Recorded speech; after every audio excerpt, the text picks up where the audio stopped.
छठी मैया की जय। आज मैं आप सभी के समक्ष छठ पूजा की कथा को प्रस्तुत कर रही हूँ। एक बूढ़ी माँ अपने बेटे, बहू तथा पोते के साथ रहती थी। बूढ़ी अम्मा के घर में किसी चीज़ की कोई कमी नहीं थी। वह छठ माता की परम भक्त थी तथा हर साल छठ का व्रत बड़ी श्रद्धा और भक्ति भाव के साथ किया करती थी। बूढ़ी अम्मा की बहू आधुनिक सोच वाली नारी थी। उसका पूजा पाठ में कोई विश्वास नहीं था। जब मास की शुक्ल पक्ष की चतुर्थी आई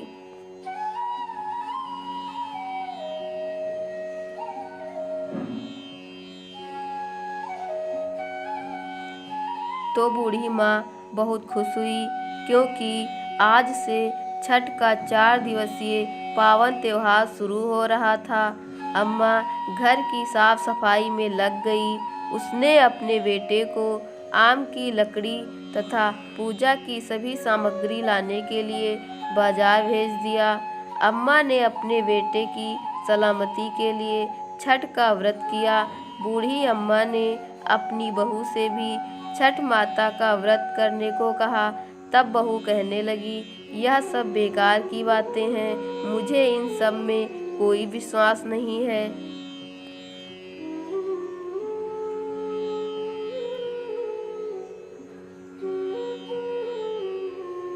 इससे क्या होगा?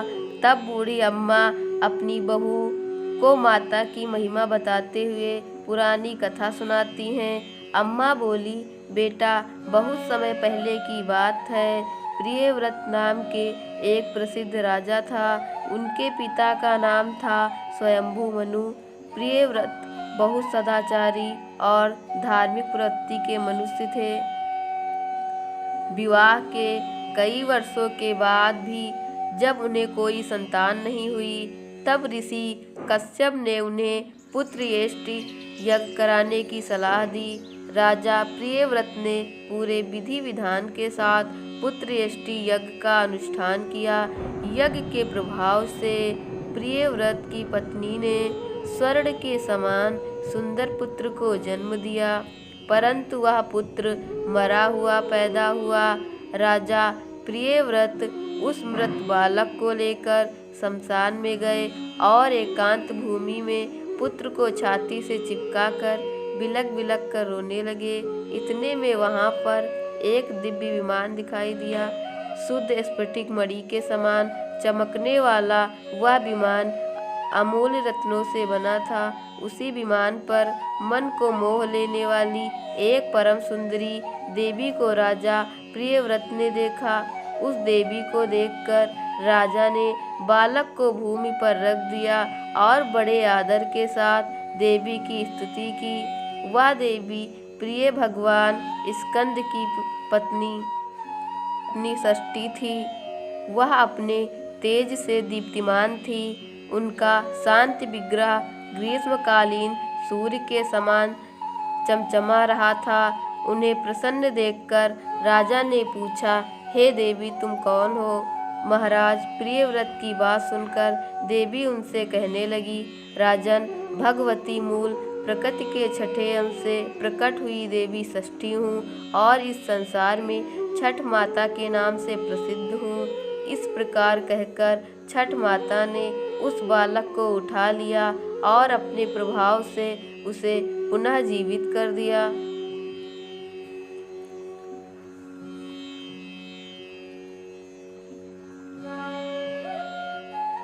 अब राजा ने देखा तो स्वर्ण के समान प्रभाव वाला वह बालक हंस रहा था। अभी महाराज प्रियव्रत उस बालक की ओर देख ही रहे थे कि छठ माता उस बालक को लेकर आकाश में जाने को तैयार हो गई। यह देख राजा के कंठ, ओष्ठ और तालु सूख गए। उन्होंने माता की स्तुति की। तब प्रसन्न हुई माता ने कहा, तुम सर्वत्र प्रकृति यानी सूर्य, उषा, जल, वायु की पूजा कराओ और स्वयं भी करो। प्रकृति की आराधना से तुम और समस्त संसार वर्ष भर सुखी, स्वस्थ और निरोगी होंगे और दीर्घायु प्राप्त करेंगे।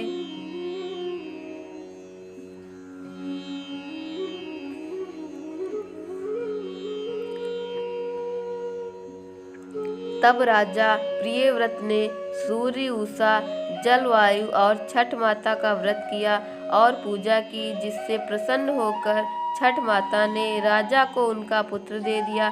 तब से कार्तिक शुक्ल पक्ष के षष्ठी के अवसर पर सूर्य, उषा, प्रकृति, जलवायु और छठी मैया की पूजा की जाने लगी। तब बूढ़ी अम्मा ने कहा, बेटी, छठ माता की महिमा तो ऐसी है कि स्वयं भगवान श्री राम तथा सीता माता ने भी छठ का व्रत करके भगवान सूर्य देव का आशीर्वाद प्राप्त किया था। दानवीर कर्ण और पांडव भी महाभारत के समय में छठ का व्रत किया करते थे।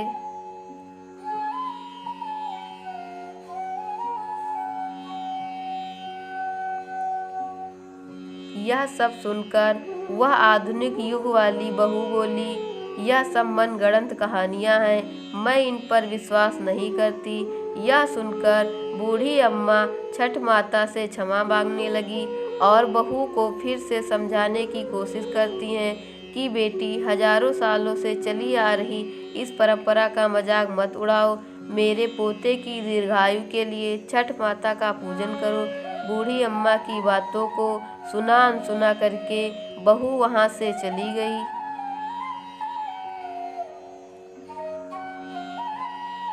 बूढ़ी अम्मा ने बड़ी श्रद्धा के साथ नहाए खाए का दिन किया और उधर बहू ने पूरा दिन घर के बाहर मौज मस्ती में बिता दिया। अगले दिन छठ के पर्व का दूसरा दिन यानी कार्तिक मास की शुक्ल पक्ष की पंचमी आई, जिसे खरना या लोहंडा के नाम से भी जाना जाता है।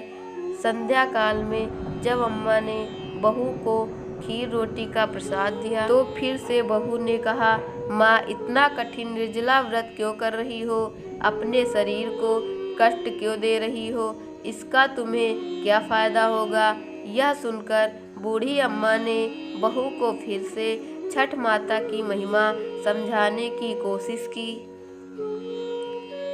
उन सभी बातों को अनसुना कर दिया और अपने कमरे में जाकर सो गई। वैसे तो बूढ़ी माँ कई साल से अपनी बहू को छठ माता की महिमा बताने की कोशिश कर रही थी और हर साल उनकी बहू इसी प्रकार सुना अनसुना कर देती है, परंतु इस बार ना जाने क्यों अम्मा का दिल बहुत घबरा रहा था और वह बार बार छठ माता से प्रार्थना कर रही थी, माँ, यह बच्ची नादान है, इसे क्षमा करना। यह आपकी महिमा को नहीं जानती, माँ, इसे क्षमा करना।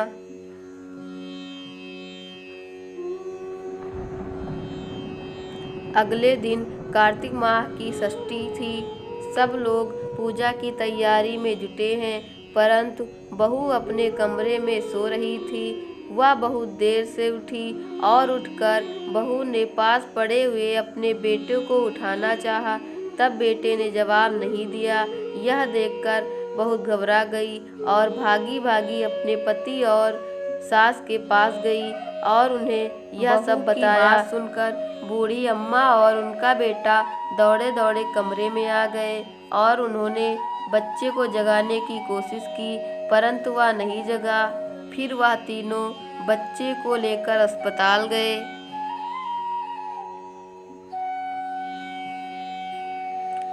डॉक्टर ने बच्चे की जांच की और देखा कि बालक की तो सांसें ही रुकी हुई हैं। यह देखकर हैरान हो गए, इतना छोटा बालक जो बिल्कुल स्वस्थ था, ऐसे कैसे मर सकता है? परंतु विधि का विधान और प्रकृति का नियम है। अगर डॉक्टर ने अपने हाथ खड़े कर दिए तब बच्चे के माँ बाप तथा दादी रोते बिलखते बच्चे को लेकर अस्पताल से बाहर आ गए। बूढ़ी माँ का दिल तो पहले से ही घबरा रहा था कि सांस चले जाने पर अम्मा की जुबान पर केवल यही शब्द थे, हे छठ माता, क्षमा कर दे, मेरे पोते के शरीर में सांस भर दे, तुम तो पुत्र देने वाली हो। सबका पालन पोषण करने वाली हो। समय से पहले उनके प्राण कैसे ले सकती हो। यदि हमसे कोई भूल हुई है तो हमें क्षमा कर दो। माँ उसी समय कहीं से एक अनजान औरत वहाँ आ गई और अम्मा की बहू से कहने लगी कि छठी मैया किसी के भी असमय प्राण नहीं लेती। तुमने अवश्य ही कोई ऐसी गलती की है जिससे माता बहुत नाराज हो गई हैं। आज छठ का पावन पर्व है। श्रद्धा से छठ माता को याद करो और विधि विधान से माता का व्रत करने का संकल्प करो। तुम्हारा पुत्र अवश्य ही जीवित हो जाएगा। शोक में डूबी हुई माँ के लिए यह शब्द उम्मीद की किरण लेकर आई। ना जाने कहाँ से एकदम बहू के अंदर श्रद्धा का भाव संचार कर गए।